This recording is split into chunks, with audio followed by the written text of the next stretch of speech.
What makes a Legend of Zelda game Zelda-y? Sure, every game has Link, but not Zelda, the titular character. Even fewer take place in Hyrule, and not every game has the Master Sword or even your typical dungeon. So instead of focusing on the similarities, let's examine how each game is different. And one way to do that is to examine the evolution of each game's central gimmick that distinguishes one Zelda from another. It can be anything from an inventive use of new hardware to an interesting twist on a classic Zelda mainstay. And look, I know gimmick can have a negative connotation. Some of these are definitely more gimmicky in the sense than others, but really I'm just using the word to describe any attention-grabbing new feature. The Legend of Zelda, NES, 1986. By definition, the first installment of a series can't have a gimmick, but still it's worth noting the defining mechanics of the first game. It set the baseline for the whole series. For one, The Legend of Zelda has a top-down perspective instead of the side-scrolling perspective of platformers like Mario. There are no levels. You're free to explore the land of Hyrule until you choose to descend into a dungeon. At the time, it was as unusual as it was exciting. This one set all the precedents. Your main weapons are a sword and a shield. There's also an emphasis on collecting quest-based items, like pieces of the Triforce and heart containers. Even if you haven't played the original, doesn't that all sound familiar? Zelda 2, The Adventure of Link, NES, 1987. The Legend of Zelda was a huge hit, so Nintendo wasted no time following up. Naturally, they just built upon their winning formula, right? Wrong. You're so wrong. The Adventure of Link is infamous for how dramatically it departs from its predecessor. In hindsight, it's a weird outlier in the whole Zelda catalog. Only the overworld has a top-down perspective, and then the game becomes a side-scroller for all of its action sequences, including dungeons. The change in perspective left a bad taste in fans' mouths. It's also the only Zelda game where Link casually learns spells like some kind of warlock. I mean, sure, Link uses magic in other Zelda games, but those spells are either encased within an item or gifted by someone, like a fairy or a dead person. And it's the only Zelda to use experience points and leveling up. After killing enough enemies, Link could spend experience points to enhance his life, attack power, and magic meter. What is this game anyway? A fantasy RPG? There were a few lasting innovations, however. It's the first entry to include cities and people that you can chat with. The magic meter has stuck around, and technically it's the first game with transformation. One of Link's spells turns him into a fairy. But transformation will be used much more notably later. A Link to the Past, SNES, 1991. Thankfully, A Link to the Past fully returns to the top-down perspective, and spells are gone. Instead, its beloved parallel worlds gimmick would prove as a valid point of return for the series. In Link to the Past, you must save Hyrule and the light world it inhabits from the encroaching forces of the Dark World, a parallel universe which looks very similar to the light world, except when it doesn't. For example, there are dead ends in one world where there are passages in the other. To get to dungeons and the good stuff, you have to deftly travel between the two. And there's items you gain in one world that only have applications in the other. It's pretty hard, actually. Okay, I was terrible at it. Are you happy now? It's like, she doesn't even play the game. She's not even good at it. I bet she's never even played it her whole life. I was told I have to host the rest of the video. It's whatever. Mechanics like the Light World, Dark World switch would continue popping up in future Zelda titles. Link's Awakening, Game Boy, 1993. Over 25 years after its release, Link's Awakening is still beloved enough to warrant a fancy new remake for the Switch. And it manages to be awesome without any obvious gimmick. It's just a really solid Zelda game. If anything, the gimmick is that it happened to be the first handheld Zelda, because it was the first one for the Game Boy. So its gimmick is mobility, really. Ocarina of Time, N64, 1998. While Link's Awakening played it pretty straight, Ocarina of Time was a revolution for the franchise. Released on the N64, it took advantage of the system's more advanced hardware as the first 3D Zelda game. More memory means more game, after all. One of the game's ingenious gimmicks is the titular ocarina. You could play an instrument with the buttons of your controller, and it would do things like start a rainstorm. What? The Zelda series will return to this instrument idea, like for the very next game. And Wind Waker, and Skyward Sword. I wouldn't be surprised if future games also include it. But time travel leads to other gameplay differences between young Link and adult Link. For example, the Hyrule Castle Town is a thriving marketplace when you visit as young Link, but in the future, it's overrun with hungry, shambling redeads. Only child Link can get into small places, but adult Link can wield the Master Sword and ride Epona. Honorable mentions go to Epona and Saria, but Navi is instrumental in Link's journey. She gives him info on enemies, advice on where to go, and a clear line of sight on his foes. And from here on in, companions are in a slew of Zelda games. From Midna to Fi to the King of Red Lions, Link's always got a travel buddy, and it started with Ocarina. A little company is nice, but the most revolutionary feature of Ocarina of Time has to be Z-targeting. Yes, Z-targeting. Hey, listen, it sounds silly, but this was in the early days of 3D gaming. Your only options with 2D cameras were top-down or side-scrolling.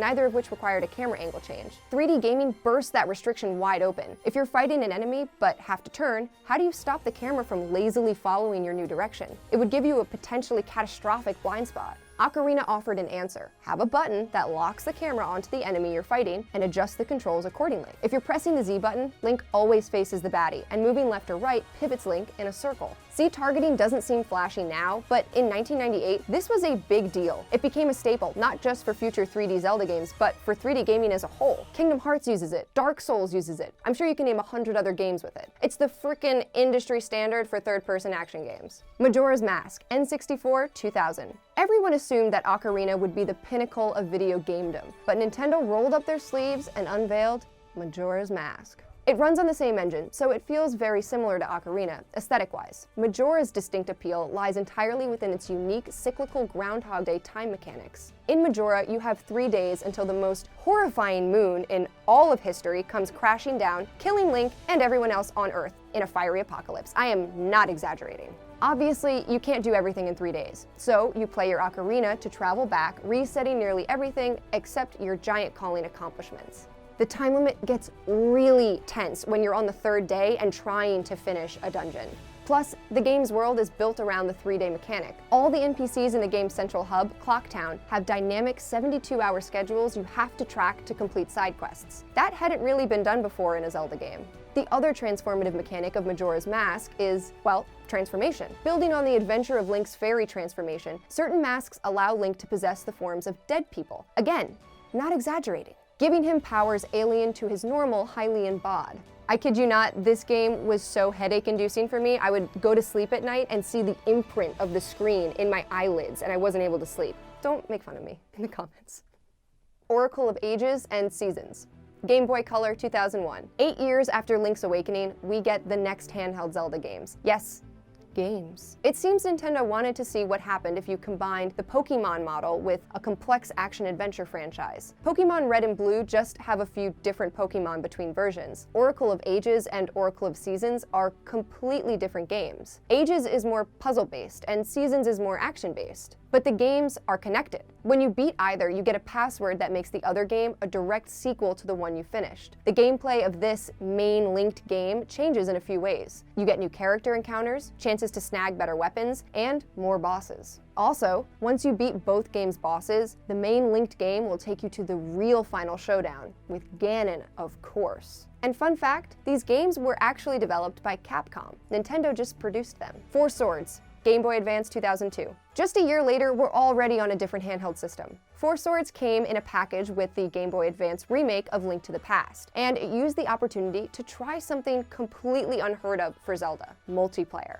In Four Swords, Link finds the legendary Four Sword, which splits him into 4. And for the first time in Game Boy history, the Game Boy Advance happened to have a link cable with a little hub in the middle to support 4-person multiplayer. Coincidence? Absolutely not. Four Swords has no single-player mode whatsoever. You have to have a link cable to play it at all. Just dumb. The multiplayer action wasn't just about working together to solve puzzles. There were competitive elements, like trying to get the most rupees, which basically means Link was fighting himself?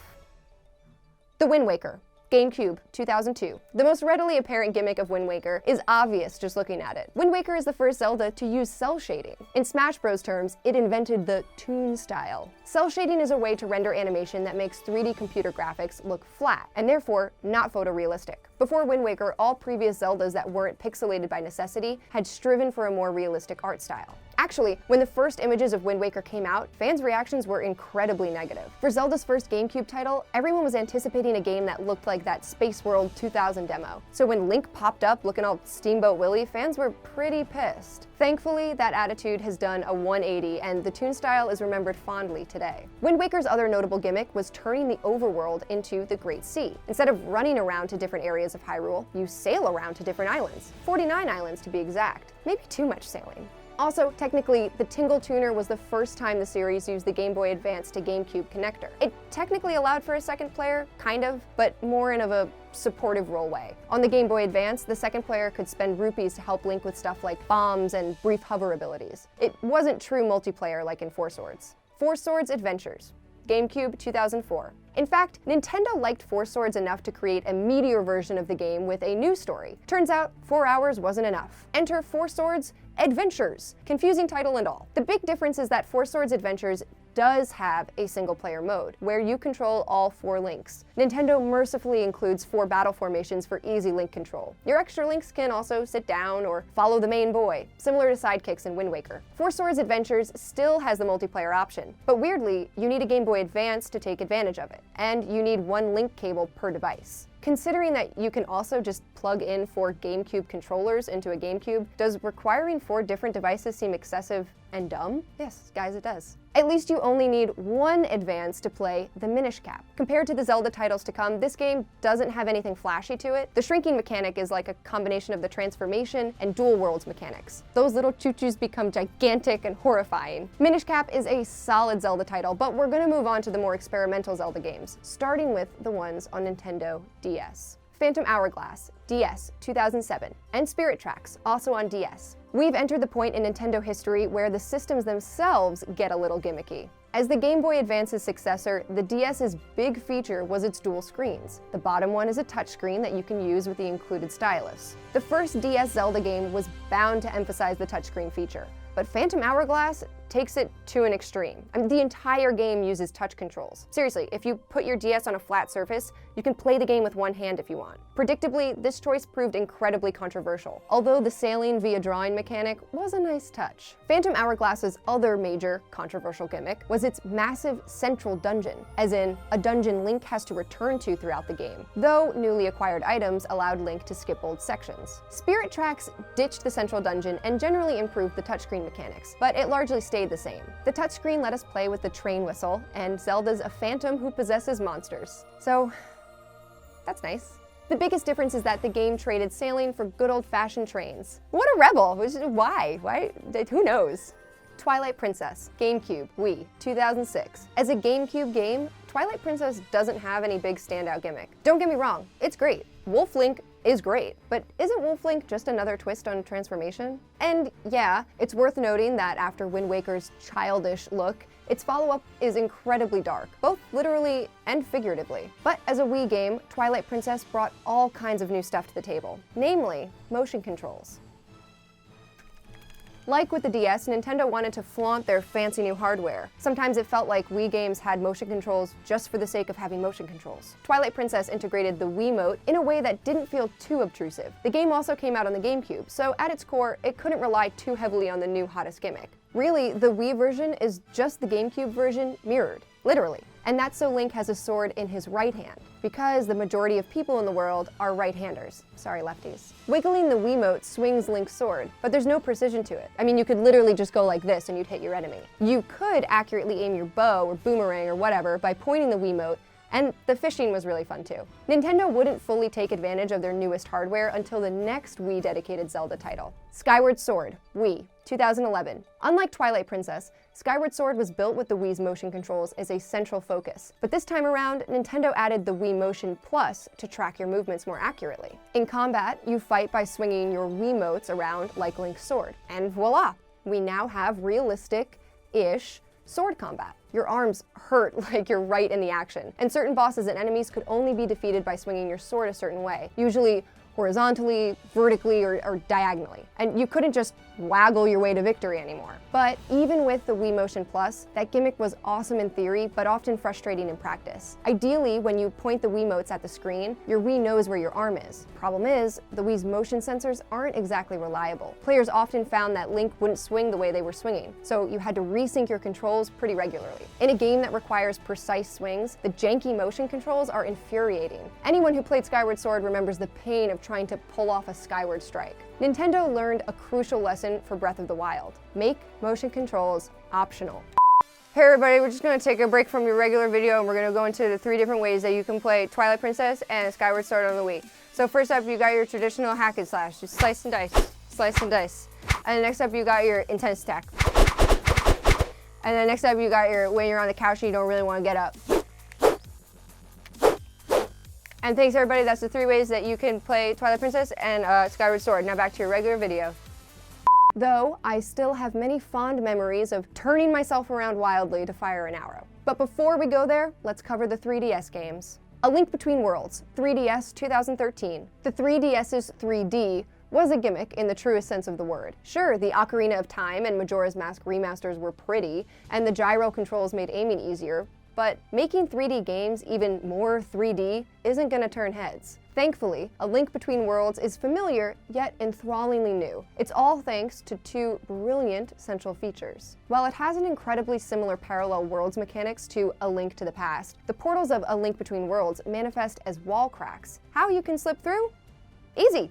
Become a painting and merge into a wall. Doesn't that make sense, guys? The applications of wall merging in puzzles and dungeons are also delightful. But there's another gimmick that's quietly more revolutionary. Instead of slowly acquiring new weapons over the course of your adventure, you can rent any weapon from the get-go, as long as you have the rupees. Rented items are returned to the shop if you die, which, when failing a dungeon boss battle, is quite the conundrum. Eventually, though, you can buy weapons to avoid this tricky spot. Item rental enables A Link Between Worlds the freedom of allowing you to take on dungeons in any order. Of course, that freedom pales in comparison to, oh wait, we can't forget, Triforce Heroes. Triforce Heroes, 3DS, 2015. I'll tell you, I feel bad for this game. It can't be easy being released between two of the best Zelda games in recent memory. Triforce Heroes features 3 links, so it's got that 4 swords vibe. Its other main gimmick is the use of outfits. An interesting spin on transformation, I guess. Before each level, the 3 links must each choose an outfit. Different outfits grant different abilities. Anything from an extra heart container to swimming through lava to changing the music to chiptune. Also, the results are adorable. But Triforce Heroes isn't the only Zelda game with a fashion sense. Breath of the Wild, Switch, 2017.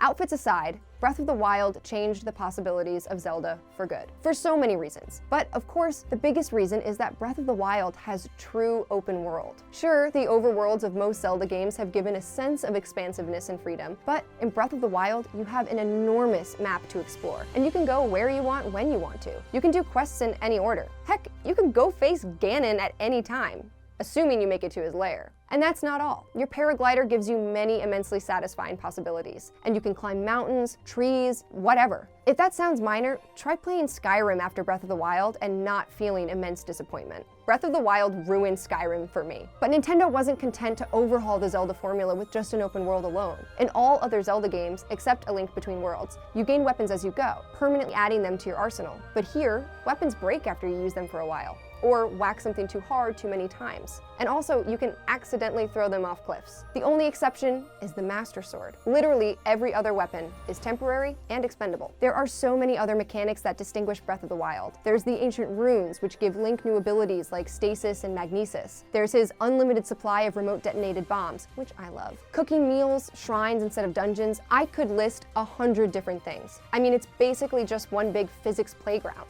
The point is, Breath of the Wild feels so different, and yet it's definitely still a Zelda game. Perhaps the most revolutionary one yet. Who knows what the next Zelda gimmick will be? I'm hoping for VR. Kind of. I'm also very scared of that. We'll just have to wait and find out. I'm Sydney with The Leaderboard. Thanks for watching, and as a friendly reminder,